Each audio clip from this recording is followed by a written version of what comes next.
भारत में जब आप किसी फॉर्म को भरते हैं या किसी सरकारी योजना की सूची देखते हैं तो वहाँ पर एक शब्द बार बार दिखाई देता है, शेड्यूल ट्राइब यानी कि एसटी। लेकिन क्या आपने कभी सोचा है कि आदिवासियों को शेड्यूल ट्राइब क्यों कहा गया? क्या ये एक सिर्फ सरकारी नाम है या इसके पीछे संविधान की कोई गहरी कहानी छिपी है?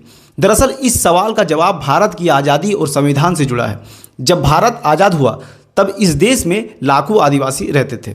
यह लोग जंगलों में रहते थे, पहाड़ों में रहते थे और अपनी अलग भाषा, अपनी अलग संस्कृति और अपनी अलग पहचान के साथ। लेकिन आज़ादी के समय उनकी स्थिति बहुत कमज़ोर थी। न शिक्षा थी, न सरकारी नौकरी में भागीदारी थी, न राजनीतिक ताकत थी और सबसे बड़ी बात, उनकी ज़मीन और जंगल उनसे धीरे धीरे छीने जा रहे थे। संविधान बनाने वालों ने इस सच्चाई को देखा, समझा और महसूस किया कि अगर इन समुदायों को विशेष सुरक्षा नहीं दी गई तो ये पीछे छूट जाएंगे। इसलिए संविधान में एक विशेष व्यवस्था की गई। संविधान के अनुच्छेद 342 यानी कि आर्टिकल 342 के तहत भारत के राष्ट्रपति को यह अधिकार दिया गया कि वे उन जनजातियों की एक सूची बनाएंगे जिन्हें विशेष सुरक्षा और अधिकार दिए जाएंगे।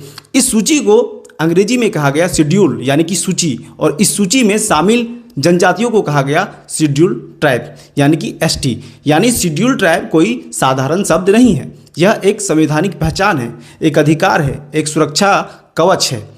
इस पहचान के साथ आदिवासियों को शिक्षा में आरक्षण मिला, सरकारी नौकरियों में आरक्षण मिला, लोकसभा और विधानसभा में आरक्षित सीटें मिली ताकि उनकी आवाज़ सत्ता तक पहुंच सके। लेकिन एक बात समझना जरूरी है, आदिवासी शब्द उनकी पहचान है, उनकी संस्कृति है और शेड्यूल ट्राइब शब्द उनका संवैधानिक अधिकार है।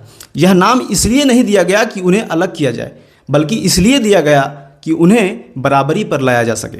शेड्यूल ट्राइब दरअसल संविधान का एक वादा है उन लोगों से जो इस देश के सबसे पुराने निवासी हैं।